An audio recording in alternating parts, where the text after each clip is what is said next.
মানবতার পক্ষে এবার ভোটের বাক্স একটা হবে ইনশাআল্লাহ। আমি বিশ্বাস করি আজকে মঞ্চে যারা আছেন যদি আমরা মুনাফিকি না করি, মঞ্চে যারা আছে যদি মুনাফিকি না করি, মুখের এবং কাজের কথা যদি একসাথে থাকেন, মুখের সাথে কাজের যদি মিল থাকেন, আমি এই লক্ষ জনতার সামনে কসম করে বলতে পারি আগামীতে ক্ষমতায় যাবে ইসলাম, ক্ষমতায় যাবে ইসলাম, কোনো সন্দেহ নাই। জাতীয় ঐক্যের জন্য যে ঐতিহাসিক ভূমিকা রেখে চলেছেন, আমি মনে করি চরমনায় পীর সাহেব সেই চেষ্টার ক্ষেত্রে একটি গুরুত্বপূর্ণ ঐতিহাসিক উদারতা, অবদান, মহব্বত রেখে ইতিহাসের একটি স্রষ্টা হয়ে তিনি থাকলেন। আমরা আপনাদেরকে স্পষ্ট করে আমাদের জাতীয় নাগরিক পার্টি এনসিপির পক্ষ থেকে অঙ্গীকার করি, বাংলাদেশের প্রশ্নে, জনগণের প্রশ্নে আপনারা যদি ঐক্যবদ্ধ থাকেন, আপনাদের সাথে কাঁধে কাঁধ মিলিয়ে 24-এর মতো এনসিপি আবারও আগামীর বাংলাদেশে লড়াই করবে। আর নির্বাচন কমিশনের প্রধানকে আমি বলতে চাই, আজকের এই সমাবেশ থেকে, এই জনসমুদ্র থেকে এই বার্তা যদি আপনারা বুঝতে ভুল করেন, পিয়ার পদ্ধতি ছাড়া নির্বাচন বাংলার মানুষ গ্রহণ করবে না। বিএনপি বলছে আমরা সরকার গঠন করে ক্ষমতায় গিয়ে সংস্কার করব। প্রথম প্রশ্ন হলো এই, আগামীতে বিএনপি ক্ষমতায় যাবেন, এই গ্যারান্টি আপনি কে দিয়েছে? সংস্কারের ব্যাপারে অনেকে ঢিলা দিচ্ছেন, বলে ইলেকশন আর সংস্কার একসাথে হবে, ক্ষমতায় গিয়ে করব। কিভাবে বুঝলেন কে ক্ষমতায় যাবে? জনগণের ভোট আসলে পান, তারপরে আপনি ক্ষমতায় যাবেন। আপনারা পিয়ারের কথা বলেছেন, এই যে পিয়ার আগামীর বাংলাদেশের সংসদে আমরা যদি আসলেই জনগণের প্রতিনিধিত্ব চাই, তাহলে আগামীতে এই পিয়ার নিয়ে আমাদের আরো জোরে সোরে ভাবতে হবে। আমরা স্পষ্ট ভাষায় বলেছি, এদেশে আমরা আওয়ামী লীগকে দেখেছি, এদেশে আমরা বিএনপিকে দেখেছি, এদেশে আমরা জাতীয় পার্টিকে দেখেছি, তারা কেউ মানুষের ভাগ্যের পরিবর্তন করতে পারে নাই, মুক্তিযুদ্ধের প্রকৃত চেতনা বাস্তবায়ন করতে পারে নাই। এবার একটা চেতনা বাকি আছে, যেই চেতনার নাম ইসলাম। ইসলামকে রাষ্ট্র ক্ষমতায় নিয়ে সব দুর্নীতি দুঃশাসনের অপসারণ করবো ইনশাআল্লাহ। এই সংস্কার জাতীয় ঐক্যমত্য কমিশন কেন জানি দু একটি দলের প্রতি পক্ষপাতমূলক আচরণ করছে। সেই দিন আসতেছে, আমি দেখতেছি, মনে হয় আমার চোখের সামনে আমি দেখতেছি ওই সংসদের মধ্যে কলেমার কথা হবে, কোরআন ও সুন্নাহর কথা হবে, লা ইলাহা ইল্লাল্লাহ উচ্চারিত হবে। আমরা স্পষ্ট ভাষায় বলেছি, এদেশে আমরা আওয়ামী লীগকে দেখেছি, এদেশে আমরা বিএনপিকে দেখেছি, এদেশে আমরা জাতীয় পার্টিকে দেখেছি, তারা কেউ মানুষের ভাগ্যের পরিবর্তন করতে পারে নাই, মুক্তিযুদ্ধের প্রকৃত চেতনা বাস্তবায়ন করতে পারে নাই। এবার একটা চেতনা বাকি আছে, যেই চেতনার নাম ইসলাম। ইসলামকে রাষ্ট্র ক্ষমতায় নিয়ে সব দুর্নীতি দুঃশাসনের অপসারণ করবো ইনশাআল্লাহ। 2024-এর জুলাই আগস্টের গণবিপ্লবের পর আমরা একদল খুনিকে তাড়িয়েছি, তাড়ানোর 9 মাস হয় নাই আর একদল খুনি বাংলাদেশে তৈরি হয়ে গিয়েছে। আমরা একদল চাঁদাবাজকে তাড়িয়েছি, বাংলাদেশে আরেকদল চাঁদাবাজ তৈরি হয়ে গিয়েছে। আমরা একদল দুর্নীতিবাজকে তাড়িয়েছি, বাংলাদেশে আরেকদল দুর্নীতিবাজ তৈরি হয়ে গিয়েছে। আমরা একদল টেন্ডারবাজকে তাড়িয়েছি, বাংলাদেশে আরেকদল টেন্ডারবাজ তৈরি হয়ে গিয়েছে। আমরা একদল ভারতের দালাল তৈরি করেছি, তাড়িয়েছি, আরেকদল দালাল তৈরি হয়ে গিয়েছে। শেখ হাসিনা ভারতের দালালি করে ব্রিফকেস নিয়ে পালিয়েছে। নতুন বাংলাদেশে ভারতের যারা দালালি করবেন, লুঙ্গি নিয়ে পালানোর জায়গা পাবেন না। সংগ্রামী সাথী ও বন্ধুগণ, আমরা স্পষ্ট ভাষায় বলতে চাই, এদেশের রাষ্ট্র ক্ষমতায় আমরা আর কোনো চাঁদাবাজদেরকে দেখতে চাই না, এদেশের রাষ্ট্র ক্ষমতায় আর কোনো টেন্ডারবাজকে দেখতে চাই না, এদেশের রাষ্ট্র ক্ষমতায় আর কোনো ভারতের দালালকে দেখতে চাই না। ইসলামকে রাষ্ট্র ক্ষমতায় নেওয়ার জন্য প্রস্তুত আছেন না? ইনশাআল্লাহ। ইসলামী আন্দোলনের মোহতারাম আমির পীর সাহেব চরমনায় ঘোষণা দিয়েছেন, ইসলাম দেশ ও মানবতার পক্ষে এবার ভোটের বাক্স একটা হবে ইনশাআল্লাহ। সর্বশেষ একটা কথা বলে আমি আমার বক্তব্য শেষ করব। আপনারা জানেন, সমাজের বিভিন্ন জায়গায় যখন দুর্গন্ধ ছড়িয়ে পড়ে, দুর্গন্ধ তাড়ানোর জন্য বাতাসের প্রয়োজন আছে না নাই? আমাদের রাজনীতিতে দুর্গন্ধ, আমাদের সংসদে দুর্গন্ধ, আমাদের বিচার ব্যবস্থায় দুর্গন্ধ, আমাদের অর্থনীতিতে দুর্গন্ধ। 52 বছর যারা রাষ্ট্র পরিচালনা করেছে এদেশে সারা দুর্গন্ধই ছড়িয়েছে। এই দুর্গন্ধকে দূর করার জন্য বাতাসের প্রয়োজন আছে। সেই পুরো বাংলাদেশে এবার বাতাস হবে হাত পাখা ইনশাআল্লাহ। সেই হাত পাখার বাতাস ছড়িয়ে দেওয়ার জন্য প্রস্তুত আছেন না নাই? আরে ভাই, আমাদের কোনো মার্কা আছে? ইসলামের পক্ষের কোনো মার্কা আছে? মুক্তিযুদ্ধের প্রকৃত চেতনার কোনো মার্কা আছে? ভারতীয় আধিপত্যবাদ মোকাবেলার কোনো মার্কা আছে? ওরে কোন সে মার্কা? সবাই বলো। এবার যাবে সারা বাংলায়। পিসাব জন্ম নয়, শাখা জন্ম নয়, নারে তাকবীর। 2024 সালের ছাত্র জনতার অভ্যুত্থানের আমার সহযোদ্ধারা, আপনারা কেমন আছেন? আমার সামনে আজ এই ইসলামী আন্দোলন বাংলাদেশের মহাসমাবেশে যে লক্ষ ছাত্র জনতার উপস্থিতি, তারাই ছিল আমাদের জুলাই অভ্যুত্থানের অন্যতম সহযোদ্ধা। কে কি বলল সেটাতে আপনাদের আমাদের কিছু আসে যায় না। আমরা যতক্ষণ জুলাই অভ্যুত্থানের ওই স্পিরিটে নিজেদের বুকে ধারণ করে শহীদের যে আত্মত্যাগ, জুলাইয়ের যোদ্ধাদের যে রক্ত দেয়া, সেগুলোকে আমরা যতক্ষণ ধারণ করে সামনের দিকে এগিয়ে চলবো, ততক্ষণ কারো প্রপাগান্ডা আমাদের কিছু আসে যায় না। ততক্ষণ ওই বিদেশি এজেন্টদের চক্রান্তে আমাদের কিছু আসে যায় না। আমাদের মনে আছে ওই 3, 4, 5 আগস্টে আমাদের আমির সাহেব, সিনিয়র নায়েবে আমির সাহেব কিভাবে মার্চ টু গণভবনের ঘোষণা দিয়েছিলেন।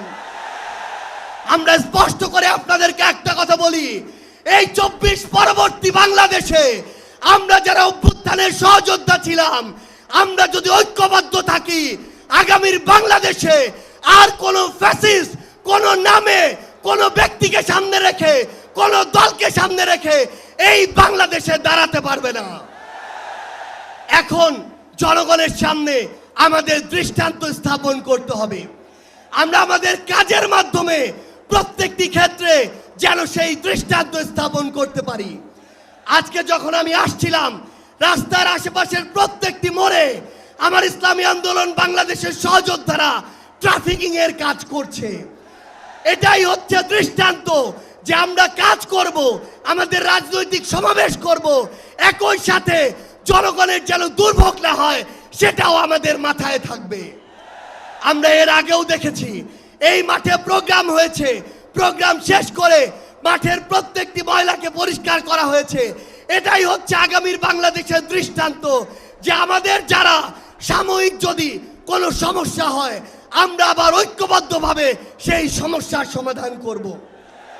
একটা জিনিস মনে রাখতে হবে, এই অভ্যুত্থানে আপনারা যখন ঢাকার গুরুত্বপূর্ণ পয়েন্টগুলো থেকে শুরু করে দেশের বিভিন্ন রণক্ষেত্রে অংশগ্রহণ করেছেন, আপনাদেরকে পাঞ্জাবি পায়জামা টুপি দেখে টার্গেট কিলিং করা হয়েছে। আমার মাদ্রাসার অসংখ্য ভাই এই টার্গেট কিলিং এর শিকার হয়েছেন। আগামীর বাংলাদেশে কেউ যেন কাউকে ট্যাগিং করে টার্গেট কিলিং এর শিকার না করতে পারে, সে বিষয়ে আমাদের ঐক্যবদ্ধ থাকতে হবে। আমরা সংস্কার বিচারকে সামনে রেখে আমাদের এই লড়াই করছি। আপনারা পিআর এর কথা বলেছেন, এই যে পিআর, আগামীর বাংলাদেশের সংসদে আমরা যদি আসলেই জনগণের প্রতিনিধিত্ব চাই, তাহলে আগামীতে এই পিআর নিয়ে আমাদের আরো জোরে সোরে ভাবতে হবে। আমরা আপনাদেরকে স্পষ্ট করে আমাদের জাতীয় নাগরিক পার্টি এনসিপির পক্ষ থেকে অঙ্গীকার করি, বাংলাদেশের প্রশ্নে, জনগণের প্রশ্নে আপনারা যদি ঐক্যবদ্ধ থাকেন, আপনাদের সাথে কাঁধে কাঁধ মিলিয়ে 24-এর মতো এনসিপি আবারও আগামীর বাংলাদেশে লড়াই করবে। আমাদের এই বাংলাদেশের 24-এর অভ্যুত্থানের স্পিরিটের প্রশ্নে, ওই খুনিদের বিচারের প্রশ্নে, রাষ্ট্রের সংস্কারের প্রশ্নে আমরা ঐক্যবদ্ধভাবে এগিয়ে যাব। আমরা যতদিন ঐক্যবদ্ধ থাকব, ততদিন এই বাংলাদেশে আর কোনো হাসিনা মাথা উঁচু করে দাঁড়াতে পারবে না। ইনশাআল্লাহ আপনাদের সাথে আমাদের আবারও দেখা হবে রাজপথের লড়াইয়ে অথবা বিজয়ে। ততদিন পর্যন্ত সত্যের সাথে থাকবেন, ন্যায়ের সাথে থাকবেন। যত বড় খুনি, যত বড় সাহসী, যত বড় নেতাই ফ্যাসিস্ট হয়ে ওঠার চেষ্টা করুক না কেন, আমরা ঐক্যবদ্ধভাবে তাদেরকে প্রতিহত করব ইনশাআল্লাহ। ইনকিলাব জিন্দাবাদ। বাংলাদেশের ইতিহাসে, রাজনীতির ইতিহাসে আজকের দিন এক ঐতিহাসিক দিন। কেন ঐতিহাসিক দিন?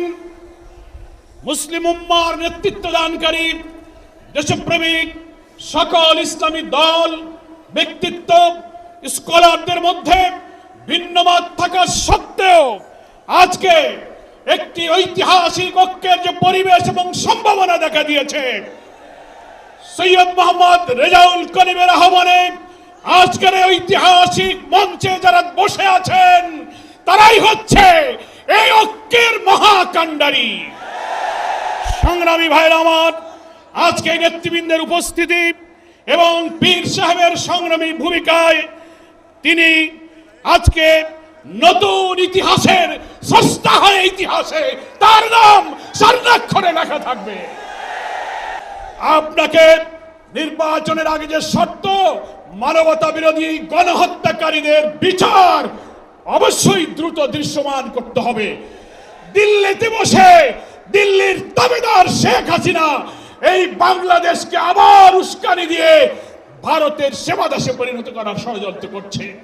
অবিলম্বে নির্বাচনের আগে এই বিচার আমরা দৃশ্যমান দেখতে চাই। সংস্কারের ব্যাপারে অনেকে ঢিলা দিচ্ছেন, বলে ইলেকশন আর সংস্কার একসাথে হবে, ক্ষমতায় গিয়ে করব।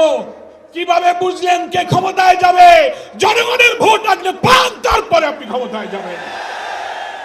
এই ফ্যাসিবাদী আমলের রাজনৈতিক সাংবিধানিক সরকারের যে কাঠামো তৈরি হয়েছে বাংলাদেশে, এই কাঠামো তছনছ করে দিয়ে নতুন বাংলাদেশের নতুন বন্দোবস্ত এবং কাঠামোর জন্য অবশ্যই মৌলিক সংস্কার প্রয়োজন।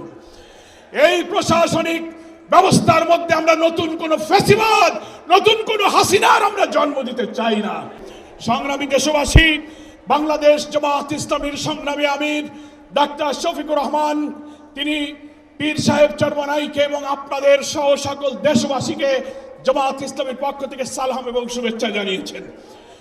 তিনি জাতীয় ঐক্যের জন্য যে ঐতিহাসিক ভূমিকা রেখে চলেছেন, আমি মনে করি চরমনায় পীর সাহেব সেই চেষ্টার ক্ষেত্রে একটি গুরুত্বপূর্ণ ঐতিহাসিক উদারতা, অবদান, মহব্বত রেখে ইতিহাসের একটি স্রষ্টা হয়ে তিনি থাকলেন। আগামী দিনে জাতীয় ঐক্যের মধ্য দিয়ে নতুন ফ্যাসিবাদের জন্মকে আমাদের ঠেকাতে হবে। আমরা এই ঐক্যের পেছনে চরমনায় পীর সাহেবের যে উদারতা, যে আন্তরিকতা, যে মহব্বত, তার মাধ্যমে তিনি যে গুরুত্বপূর্ণ ভূমিকা পালন করেছেন আমরা দেখতে পাচ্ছি। ইতিমধ্যেই বাংলাদেশের গ্রামে গঞ্জে, শহরে, নগরে, বন্দরে ওলামায়ে কেরাম, মুসলিম উম্মার নেতৃত্বদানকারী জনগণের এই ঐক্যের পরিবেশ দেখে, আজকে এক মঞ্চে দেখে গ্রামে গ্রামে ঐক্যের জোয়ার শুরু হয়েছে। আসুন ভেদাভেদ, ভিন্নমত পরিহার করে মুসলিম জাতি সত্তা মূল্যবোধ রক্ষার জন্য আল্লাহ তাআলার দ্বীনকে পার্লামেন্টে নিয়ে ন্যায় বিচার, সুশাসন, বৈষম্যহীন এক নতুন সমৃদ্ধ মানবিক বাংলাদেশ গড়ার জন্য আমরা ঐক্যবদ্ধ থাকব। সকলকে ধন্যবাদ। বাংলাদেশ জিন্দাবাদ। ওমা তৌফিক ইল্লা বিল্লাহ। আসসালামু আলাইকুম ওয়া রাহমাতুল্লাহি ওয়া বারাকাতুহু।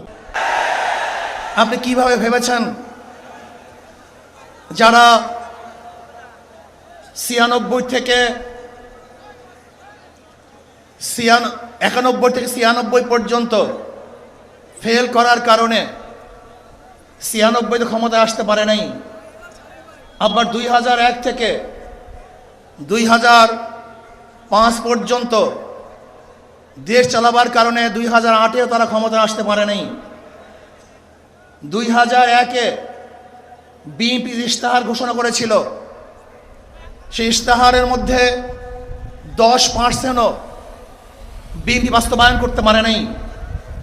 এমনকি 2001-এ বিএনপির ইশতেহারের 1 নম্বর শর্ত তারা পালন করতে পারে নাই।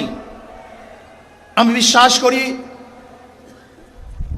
আগামীতে ক্ষমতায় কে যাবে না না যাবে আমি জানি না, কিন্তু বাংলাদেশের জনগণ কোন দুর্নীতিবাজ, চাঁদাবাজ, দখলবাজ খুনিদেরকে আর ক্ষমতায় নিবে না।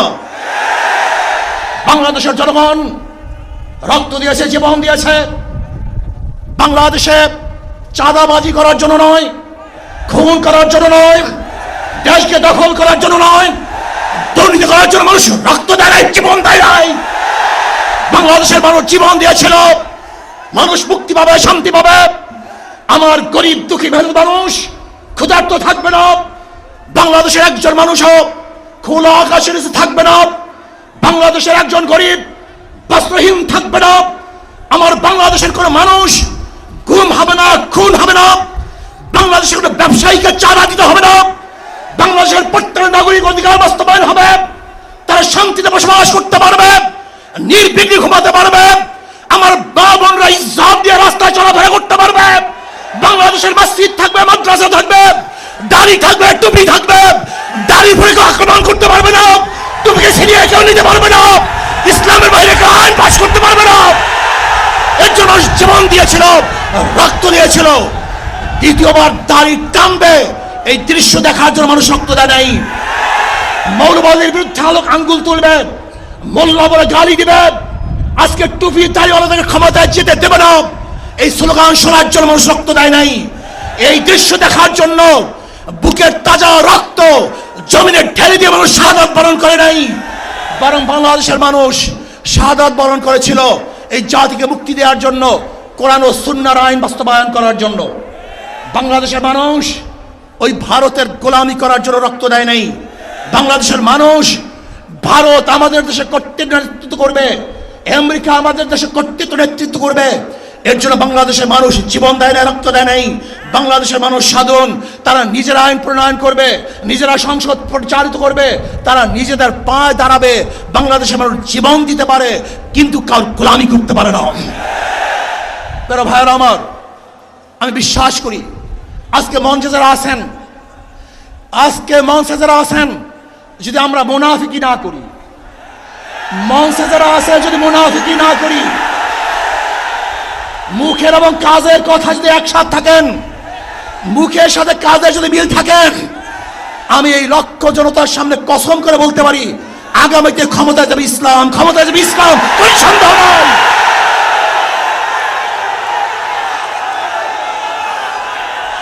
কিন্তু খবরদার যদি মুনাফিকি করি, তাহলে এদেশের মানুষ সচেতন হয়েছে, এদেশের মানুষ সব জ্ঞানী হয়ে গেছে।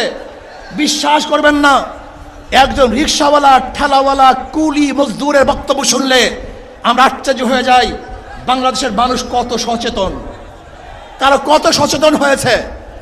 যদি আমরা মুনাফিকি না করি, যদি আমরা ঐক্যবদ্ধ থাকি, বাংলাদেশে একটা বাক্স ইসলামের নামে দিতে পারি।